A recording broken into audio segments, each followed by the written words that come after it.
Hello everyone, welcome to an analysis of dance where we discuss the movements and debuts of the Billboard Hot Dance charts in immaculate detail with in-depth reviews of each debut each week. I think this will be one of the rare cases where of all the charts that got busy this week, dance pop of all things, with a big FKA Twigs album that I admittedly completely forgot even happened this week, and considering that it's a really good album that I've actually listened to a fair few times, yeah, it's a bit interesting that I completely forgot it was even going to impact, but given how well it did there and the fact that it could have easily been a 25 song chart with stuff like this getting as big as it was, seriously, this is a mess up Billboard. I mean, it's just about the only thing this week that was consistently busy and interesting, but even with that, the debuts out of this showed some really good quality. Again, it's telling that the charts have gotten really good in terms of what's actually getting on here recently, and even if the lingering frustrations around Billboard are still there, I'll at least take good weeks like this. I mean, I'm not complaining here. But anyway, starting off once again with Hot Dance, where Miles on It by Marshmello and Kane Brown's at number 1. Likely boosted on streaming thanks to the album from Kane Brown that's actually done pretty well on the Hot 100, all things considered. I mean, it got 2 debuts, which is big for a country act like him. But given that radio is falling back and streaming is going to take a nosedive next week, yeah, we might actually see this be in serious danger of being knocked off. I can't complain, it's stuck at number 1 way too long. Although for now it is still being the day's Notion remix by Crystal at number 2, which yes is gaining big on streaming but doesn't really have any radio support behind it. Guys, you can easily push it to that format, it will do quite well, it's a really good song for the season. Thankfully though, it's still got a massive lead over Forever Young by David Guetta, Alphaville and Ava Max at number 3. Again, look at the streaming numbers for this, it's doing absolutely terribly there, but the thing is that it's going to get radio support regardless, to the point where the numbers are on the same level as a usual throwaway country tune.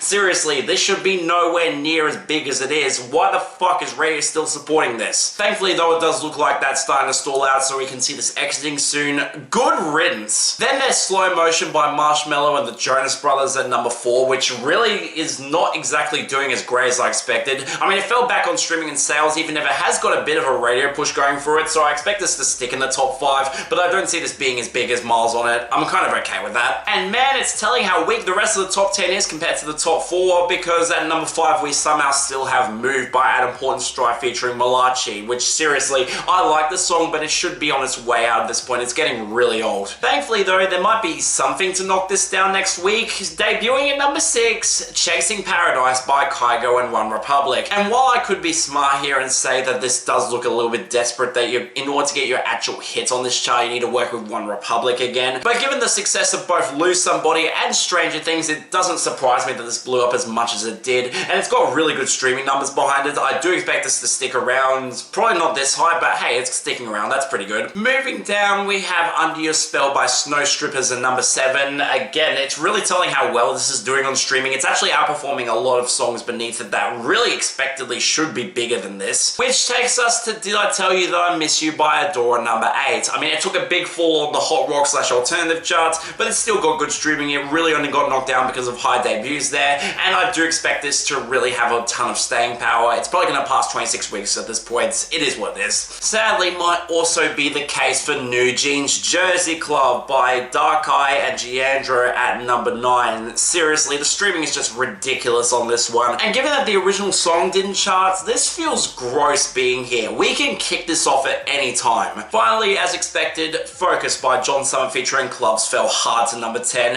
Again, I'm not surprised by this. It did debut really high, and really it wasn't going to hold up that well on sales and streaming, but really it's going to stick around regardless. John Summer's a proven hit maker, and this is doing really well, so I'm not exactly upset that it fell this week. It's going to stick around again. Moving on to songs outside the top 10, and we didn't lose much of notes at all this week. Maybe Forever by Hugo and Diplo featuring Pabllo and Yuna, which has been all over the place its run and will probably just miss the year-end list, but still, it's not exactly a huge song here. But there was a clear fall this week. One of These Mornings by Zed's Dead at 23, and really I shouldn't be surprised that this stuck around, considering it's actually one of their more mainstream friendly tracks to date, and it has got good sales behind it, but still, it feels goddamn weird that ZZ is actually sticking around in 2025, especially with a song this good and this big. Hell, we also saw another wildly inconsistent song come back with Kisses by Bless and Karen Watson featuring BB Close at 24. Again, this is sticking around pretty damn well, and even if I don't expect a new single to cross over at this point,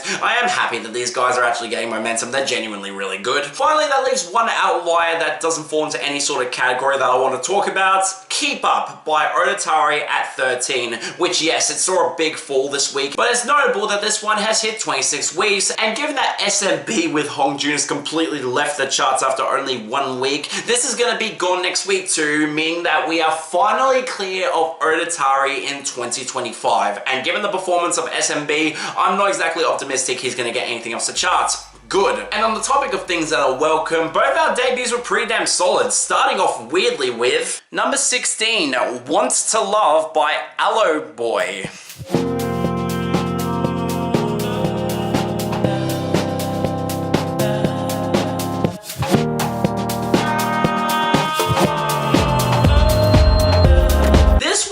Really caught my interest when I first saw a chart here, and that does feel weird considering it's a relative no-namer that you would think would be associated with the funk or Jersey club scene, but dig deeper with this guy and you'll find out that he's actually a lot more prominent than people expect. So this is the project of composer Constant Goddard, a Luxembourgish producer, pianist and composer who has actually been heavily involved in classical music for the last 10 years. I mean, he's involved himself to dabble in a lot of different genres, including this Alias that started in 2020, but his most notable works came with a bunch of chamber music and orchestral music that he composed across Europe, and really, this is the sort of guy that you would never see charts on the Hot Dance charts under any other circumstance, apparently until now with this. I mean, it gives me hope that Nils Fram or Floating Points could charts. Those are both names that fit in the similar vein, and they make very accessible music. Seriously, this might be a good sign. But my main point is that this guy has genuine experience. He's been well established in the scene with an organic following that's blown up considerably over the past few years,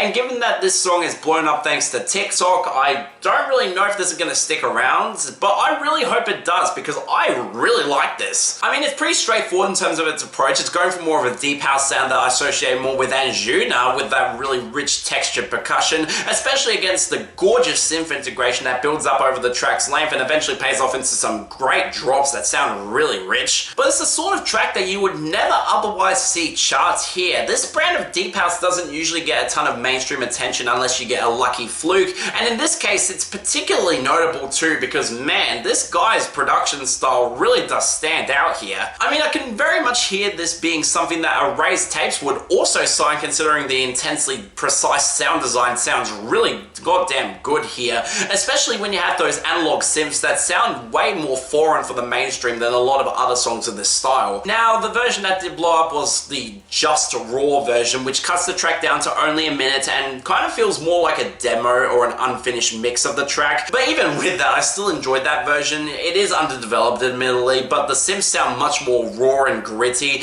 and considering that even the backbeat sounds great despite not being mixed properly and the drops are still there, yeah, I actually can see why this blew up on TikTok. It's got a really nice sound to it that I really enjoy. So yeah, legitimately credible, great find. The first time that a Luxembourgish producer has actually managed to chart on this chart, and when it's with this, yeah, I'm really happy that this guy has actually gotten here. He's got a ton of talent, really shows it in here, and yeah, I hope this sticks around. We could use more artists like him on this chart. This is great. Number 6, Chasing Paradise by Kygo and OneRepublic.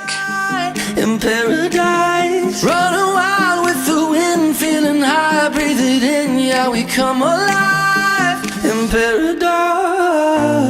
Whereas with this, I was admittedly a lot more concerned, and can you blame me considering the run that these two have had recently? I mean, both Stranger Things and especially Lose Somebody have become some of Kygo's worst hits for me. I really cannot stand either track, and given that OneRepublic's fall-off has been even more notable, I mean, seriously, you're working with David Guetta to get a hit in 2024. I had absolutely no idea what to expect with this, considering Kygo's incredibly inconsistent track record, especially recently, and thankfully, this is way better than I ever expected. Considerably better than the other two collaborations between these two. Although it is more notable that after hearing this is an Avicii song, all the way down. I mean, seriously, you've got that Western bend with the guitars that sound like something that Avicii would have easily put out in the true era. And considering the more stomping percussion and the faster tempo, where Ryan Tedder is actually bending his vocals to have more twang than ever, he actually sounds way more country leaning than he's ever sounded. Yeah, this could easily fit on either of Avicii's albums that he released when he was alive, and it would have felt nowhere out of place on them. Now, with this coming just a few weeks after the Avicii documentary, it does make sense that Kygo would want to make a song in Avicii's style to pay tribute,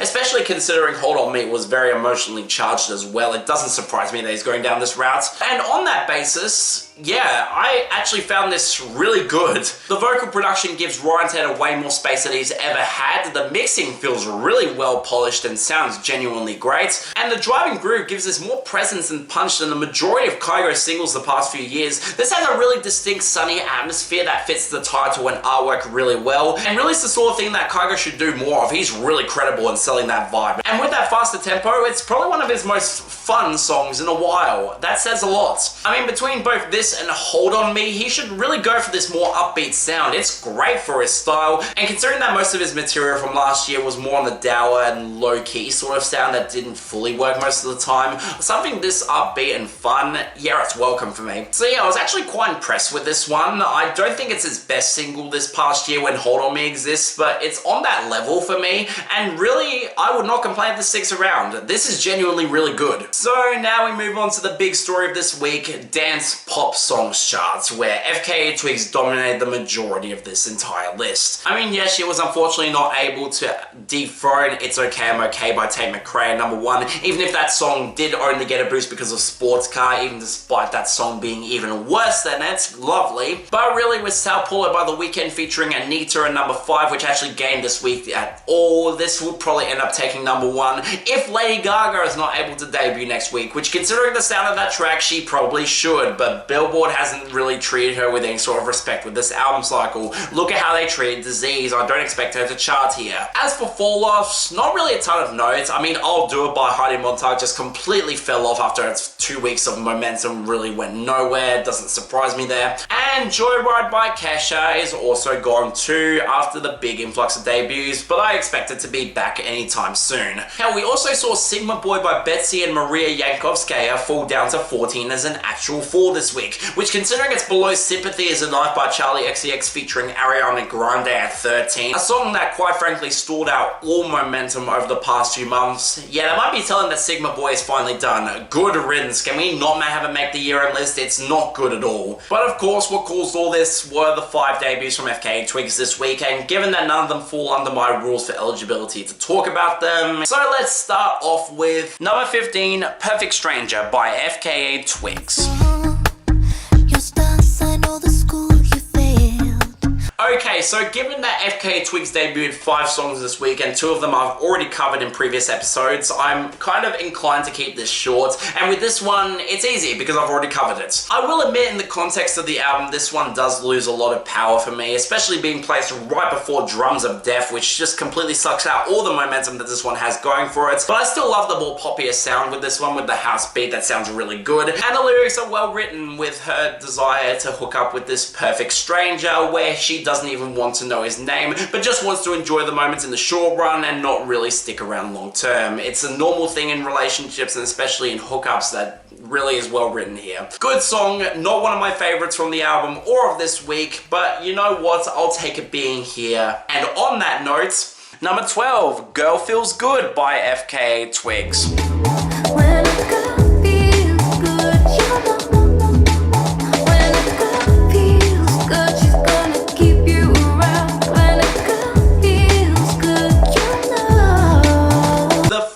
Song that I'm covering from FKA twigs, and yeah, this is a strong start. More of an analog symphony playing off a futuristic vibe that sounds dystopic as anything. I really enjoy the atmosphere of this track, especially when you have the electric guitar against the big beat percussion that sounds really damn nice. I mean, it's a song that builds up its layers for an intensely glorious payoff that sounds really nice, especially with that bass presence on the final hook really winning for me. I really enjoyed it. And of course, I also love the lyrics here too, where there's this underlying sense of panic over these bad emotions coming out during during an intimate moment with some new guy, and the matching with the production in terms of that panic really shines through. I really like the cohesion with this. But ultimately, it's a genuine showcase of love, where she really appreciates that this guy is actually being open and genuine with her feelings about her. It's the sort of thing that brings back all the positive emotions that she's been trying to not bottle up, and shows that she genuinely really likes this guy. It's really well written, especially when you know that these positive emotions help her feel more reassured in herself, which, considering the arc of the album, it is really well integrated into that regard. And given that I've been in a situation where this sort of thing has happened and someone's affection towards me has really helped me bottle up any negative emotions I had at the time, yeah, this song really hits for me. I mean, it's really goddamn effective and really brutally honest about relationships in a way that I found really captivating, and when the production is this good, yeah, I actually really like this. This is genuinely really damn good. Check it out. Number 10, Eusexua by FKA twigs.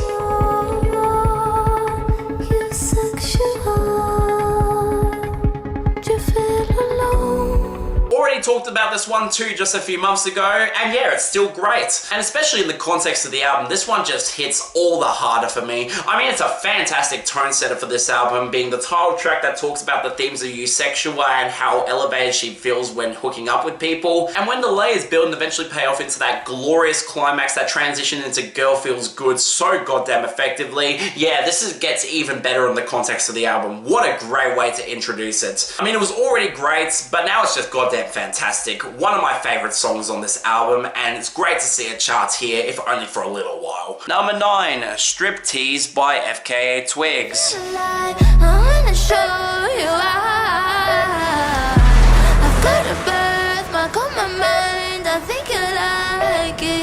These last two don't really surprise me that they're getting the biggest pushes off the album's impact. I mean, this one got a music video and seems to be more mainstream friendly, and yeah, I totally get why. The more accessible trap beat with the beeping synths, and FKA twigs going into a delicate falsetto on the hook that actually sounds quite nice, especially with her bending her voice into some unique ways that really show her personality through here, and even switching into a drum and bass switch at the end that I admit wasn't particularly well integrated. I'll be brutally honest here. It does sound weak and doesn't end the track off on a great note. Combine that with the sexually driven lyrics that get particularly explicit as she wants this guy to breathe in her insides. I mean, it was close to being a good track, but for me, something about this is really not working for me. Maybe it's just the slow plodding tempo that doesn't really go anywhere, or the fact that this is just really not the side of FKA twigs that I love all that much. But I think in general, the big problem is because of number 6, Childlike Things by FKA twigs featuring Northwest.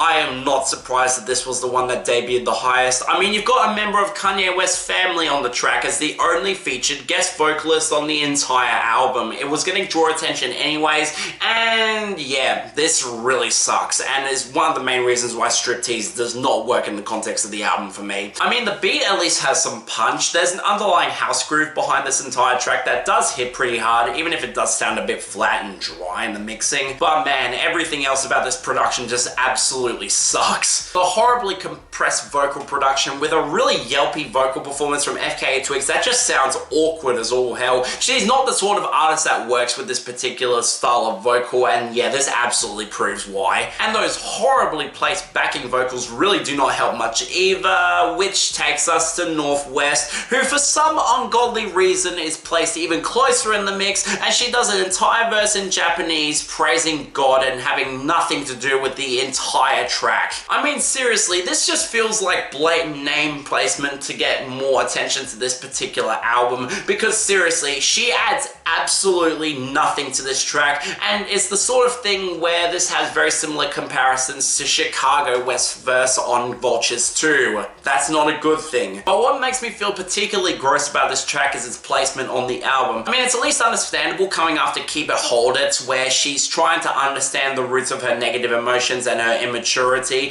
She she's at least fully aware that she has to grow up at some point, which is why following it with a track that's like this does make sense. It's trying to let out all of those childish emotions. But then you follow it with Striptease, where she's going as explicit and sexual as possible, and especially on an album that really focuses on themes of sex. Having Northwest on this track, who is only 11 years old, as the only credited vocalist on this album, I mean, I'm not expecting that FKA twigs was meaning in this in any sort of bad way, but man, it just comes off gross to me in a way that I really cannot excuse. So yeah, this probably won't stick around because FKA twigs has really struggled to get songs with longevity on this chart, even when it was back to its 50-song original form. But with this, yeah, I have no complaints about this leaving. This really sucks. This might be a worst song to date. But wow, moving on from that train wreck, we move on to dance sales and streaming, which is thankfully a lot more manageable and not really anything of note happened this week. Starting off with dance streaming, where we actually saw It's Okay I'm Okay by Tate McRae up to number 3. Again, as the biggest gainer this week, it doesn't surprise me, considering the huge streaming would have gotten thanks to Sports Car's success. Again, it's a worse song, so I hope this leaves in record time. But aside from that, the only other notable story is Slow Motion by Marshmello with the Jonas Brothers falling down to number 10 with a big hit. Again, it feels like this is going to get radio carried at the rate it's going, and that's not particularly good for a follow-up to Leave Before You Love Me that did is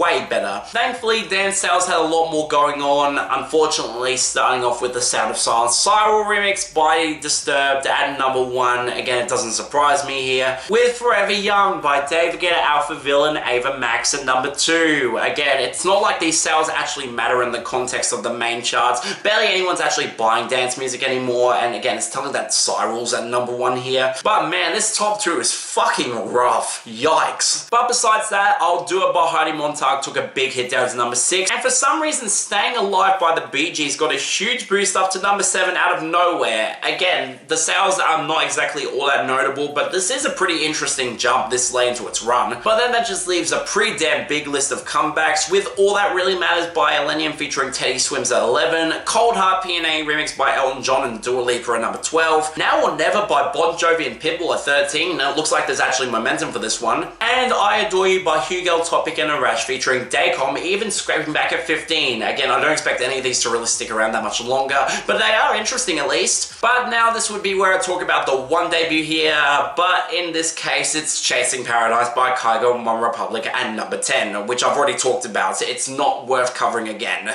And to end off, Dance Mix Show Airplay, where the songs that debuted this week were entirely non-dance. Cool. And with 2 debuts this week, this will be quite manageable. Even better. And on the topic of welcome surprises, Told You So by Martin Garrix and Jax hit number 1. And with this one sticking at Dance Airplay's number 1 on Mediabase for a considerable amount of time, this is actually still there. This might actually stick for another week at the top, which feels goddamn weird to me, especially given Martin Garrix is not the sort of artist that I would ever expect to be that sort of level on Dance Airplay at this point. And thankfully it knocked down Forever Young by David Guetta, Alpha Villain, Ava Max at number 2. And given that this is plummeting on pop airplay, it's been slowed down to a record pace, yeah, this is probably going to be gone pretty damn fast at the rate it's going. And given that it's losing already on Dance Airplay on Mediabase, good riddance. But then there's Forever by Hugo and Diplo featuring Malou and Yuna at number 3, which is getting up pretty damn slowly, but I don't expect this to hit number 1, considering the momentum will probably stall out pretty damn fast given the rotation of these particular songs. And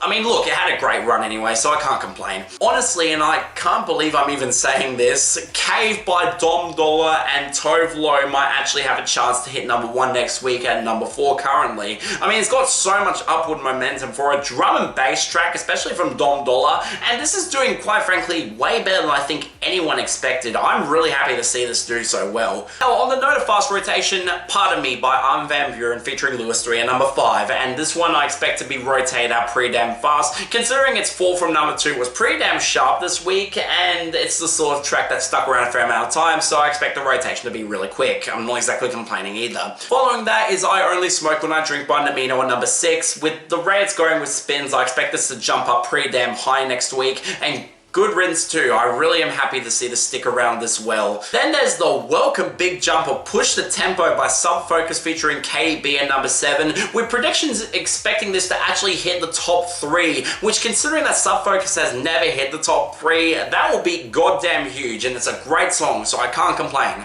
And on that welcome surprise note, Like Sunshine by Laverne and Segala managed to hit the top 10 at number 8, where Segala's got his first top 10 hit since 2023 on this chart, and when the song is absolutely fantastic and is a sign that Laverne should get a lot bigger than he is, yeah, this is really welcome in the top 10. It's doing, quite frankly, really damn well on the spins as well, so I expect this to stick around. And if you told me that Laverne would get top 10 hits on Dance Airplay in 2025, I would have called you crazy. This is a great story. Then there's the interesting case of Finally by Swedish House Mafia and Alicia Keys at number 9. And look, this has probably hit 20 weeks, so I expect this to be gone come next week, especially considering the rate it's falling. I expect it to be out of the top 10 before it has any chance to survive past 20 weeks. But really, the fact that this song that followed up a bunch of mildly underperforming singles in comparison and had a really underperforming run in its own right on the hot dance charts is actually managing to stick around this well, it's really telling that the best song from them that's come out since Paradise Again is the one that's sticking around. I'm really happy with that. Sadly, we end with a song that I can't complain about because Believe in Me by the Hotel Lobby is back in the top 10 at number 10, which really it should be because of the lack of competition above it, but realistically this is still gaining on spins. But really, can we just get the Navos song with the same sample to get back into popularity instead? It's not good, but I prefer it over this. And on the note of dead songs, our falls and fall-offs, where we saw some pretty considerable ones across the board. I mean, our fall-offs, we lost Lights Camera Action by Kylie Minogue, which is a net positive, even if it will unfortunately make the year-end list.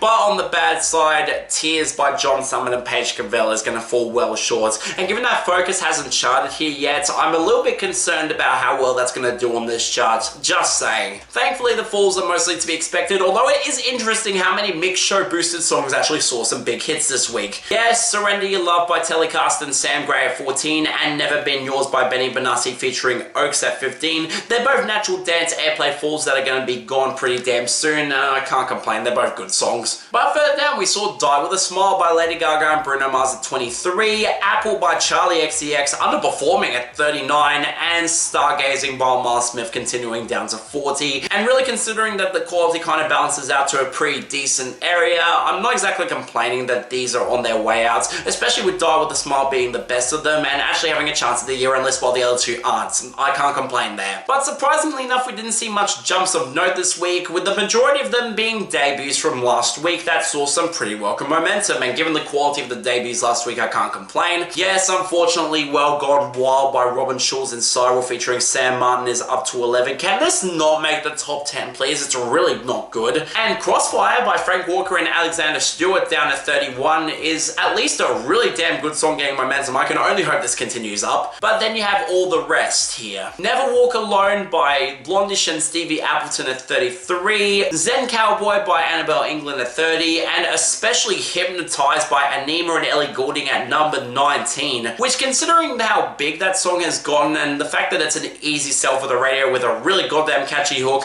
I can see this surging up considerably next week and actually have a chance at the top 10 this early. No complaints from me. It's a great song as well. And that's it really. We're on to our 2 debuts this week, both of which are non-dance songs that I would never otherwise cover, so I'm excited to talk about these, starting off surprisingly with number 37, Alibi by Sevdaliza, Pabllo Vittar, and Yseult.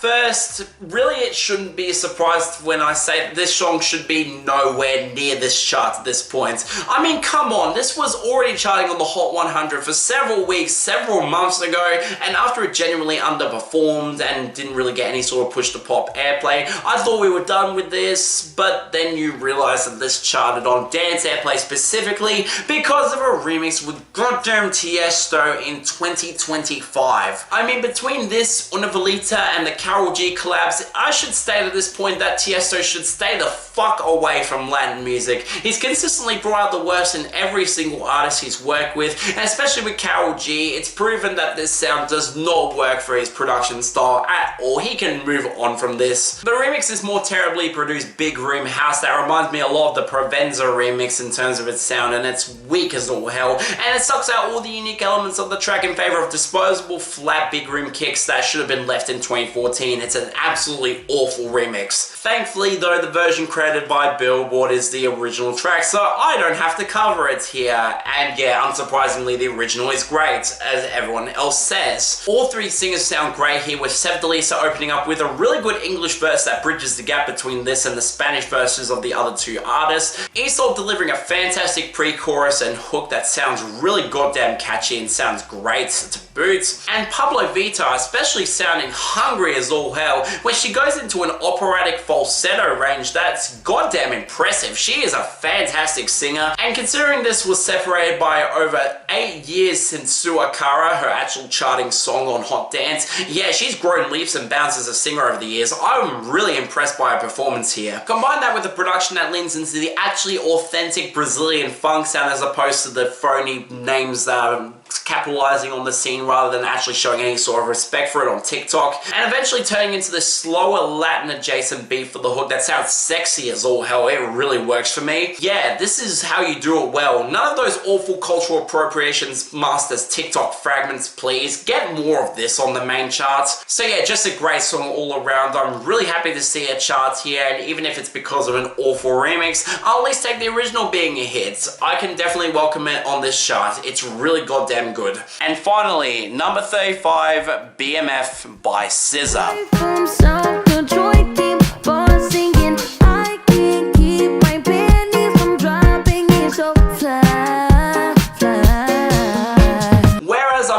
Surprised that Mixture got fully on board with this one. I mean, it's surging up the pop airplay charts at a record rate, and considering it's one of the fan favorite songs from SOS's deluxe version in Lana that SZA released just recently, it doesn't remotely surprise me that this charted here. And yeah, for good reason too. It's one of the best songs that she's ever made. I mean, right off the bat, it's probably one of her most upbeat and fun hits to date, with the electric guitar against the smoother driving beat that goes for more of an indie pop sound. That's something that SZA can actually nail pretty damn well, especially with her vocals sounding soulful and really biting across the entire track. She really does sound invested as all hell here, and of course that works well for the lyrics of this particular track, which are really goddamn good as well. I mean, it's a very clear picture of someone that SZA can tick off all the boxes for as a really attractive and very fly guy, but then the verses come in where they show his insecurities that are really starting to show up in the relationship, to the point where SZA is fully aware that this can't last forever, and she's just enjoying the moments with it. And combined with such an upbeat indie pop vibe, I absolutely get how this could work in a driving setting. It is really goddamn good in that regard. And with that reference to the late Nipsey Hussle on the second verse, that shows that SZA is really embedded into the culture and really respects Nipsey Hussle,